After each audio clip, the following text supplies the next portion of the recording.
पिछले पार्ट में हम लोगों ने 22 क्वेश्चन को सॉल्व किया था। आइए चलते हैं अगले क्वेश्चन की तरफ, क्वेश्चन नंबर 23 की ओर। तो क्वेश्चन नंबर 23 से आप देख सकते हैं कि सभी क्वेश्चन आपको थ्योरेटिकल दिखाई दे रहे हैं और आपको इस बात पे घबराने की ज़रूरत नहीं है कि सभी क्वेश्चन टफ आते हैं, कुछ क्वेश्चन सिंपल भी आते हैं। आप अपनी स्टडी कंटिन्यू रखिए और मैं पूरी कोशिश करूँगा कि पर डे आपको एक वीडियो दूँ ताकि आपकी जो तैयारी है वो प्रॉपर तरीके से चलती रहे। तो क्वेश्चन नंबर 23 है, संपर्क विधि से किसका निर्माण होता है? तो होता है H2SO4 का, जिसे हम बोलते हैं कॉन्टैक्ट मेथड। तो कॉन्टैक्ट मेथड से H2SO4 का फॉर्मेशन होता है और इसमें जो उत्प्रेरक यूज़ होता है वो होता है V2O5। कभी कभी इससे भी क्वेश्चन पूछ लेता है, तो आप दोनों क्वेश्चन को तैयार रखिएगा।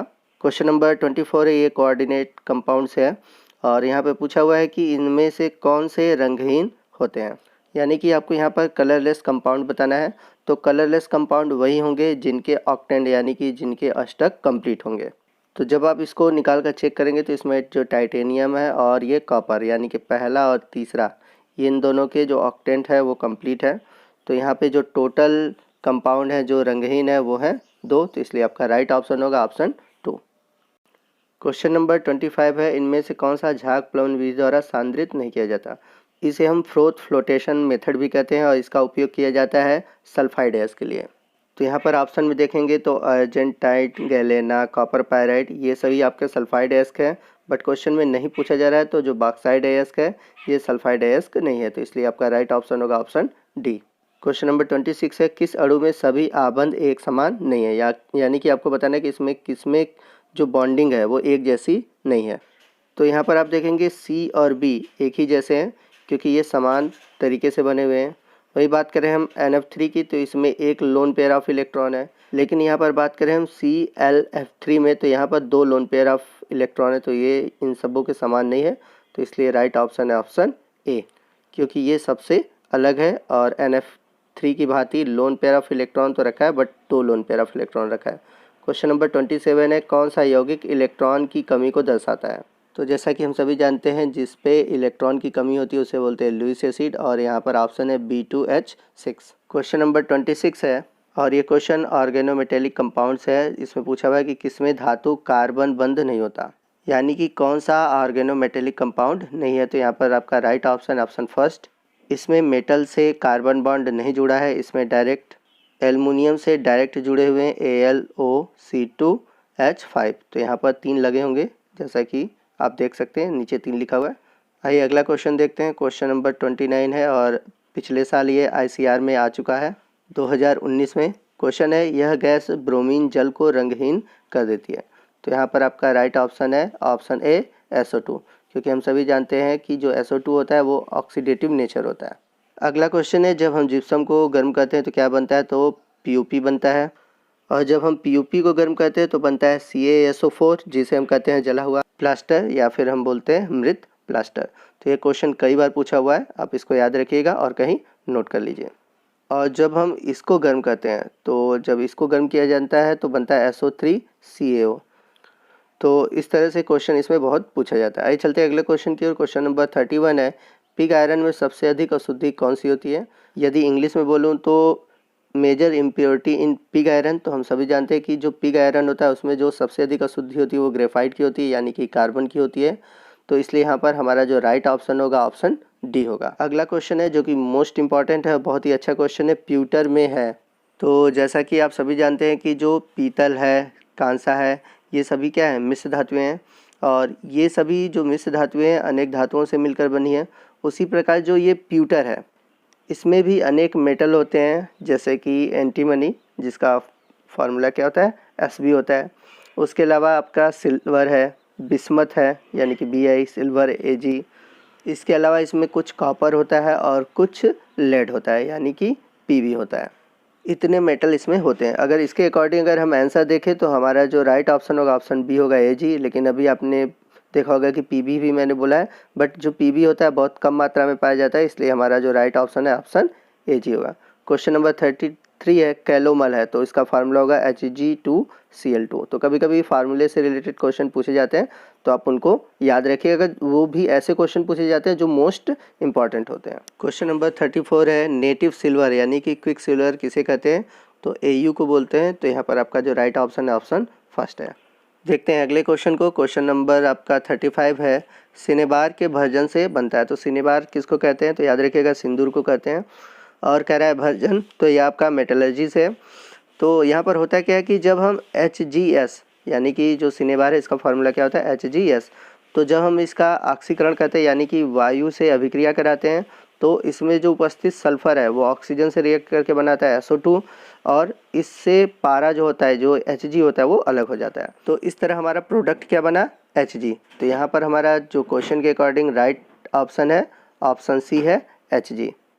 चलते हैं अगले क्वेश्चन की ओर। क्वेश्चन नंबर 36 है, जिप्सम है। तो जब कैल्शियम सल्फेट में 2 मॉलिक्यूल वाटर के होते हैं तो उसे हम बोलते हैं जिप्सम। आप ऐसे याद रखिएगा।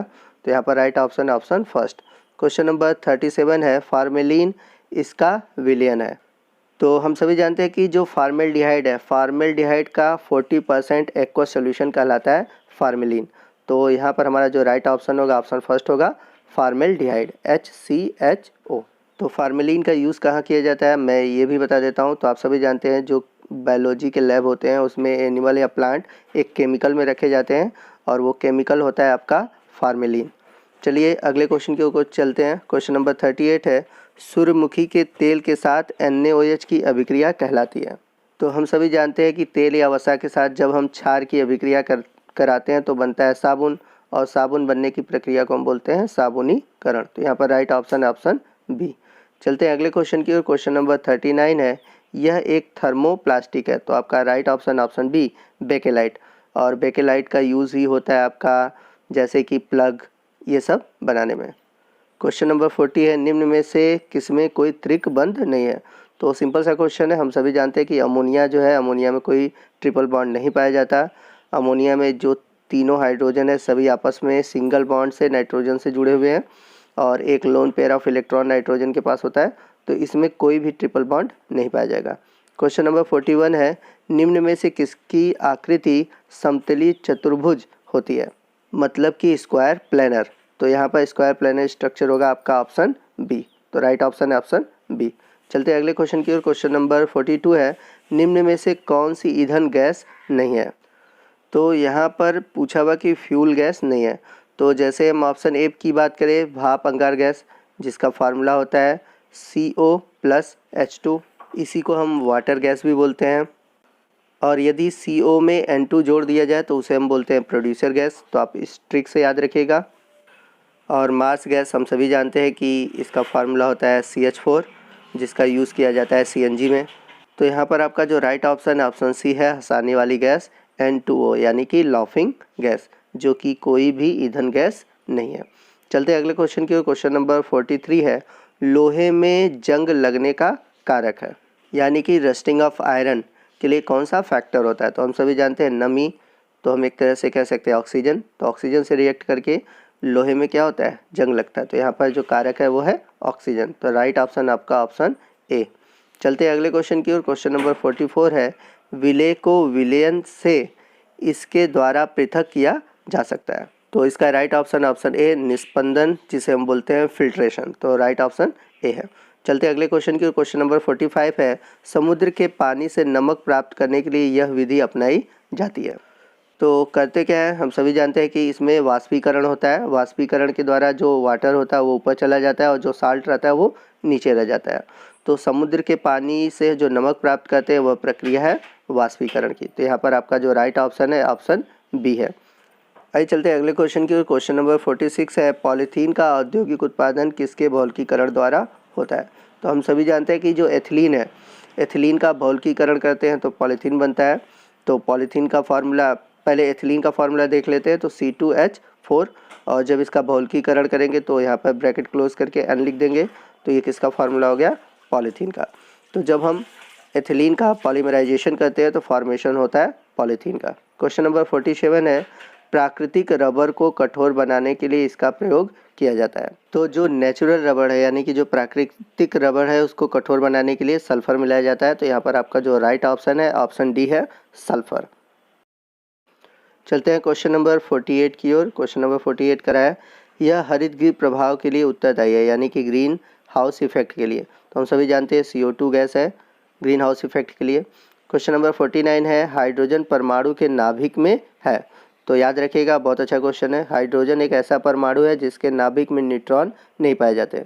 जैसा कि हम सभी जानते हैं कि सभी परमाणु में न्यूट्रॉन और प्रोटॉन दोनों होते हैं, परंतु हाइड्रोजन परमाणु एक ऐसा परमाणु है जिसमें कि न्यूट्रॉन नहीं होता, सिर्फ एक प्रोटॉन पाया जाता है।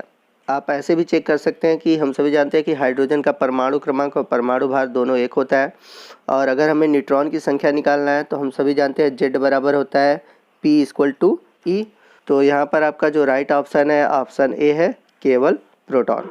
आइए चलते हैं अगले क्वेश्चन की ओर। क्वेश्चन नंबर 50 है। इसमें एक carbon carbon single bond, carbon carbon double bond और कार्बन कार्बन ट्रिपल बॉन्ड है। तो क्वेश्चन में कह रहा है कि नीचे दिए गए जो कंपाउंड है उन कंपाउंड में कार्बन के बीच सिंगल बॉन्ड, डबल बॉन्ड और ट्रिपल बॉन्ड यानी कि तीनों तरह के बॉन्ड पाए जा रहे हैं। तो आपको वो कंपाउंड बताना है।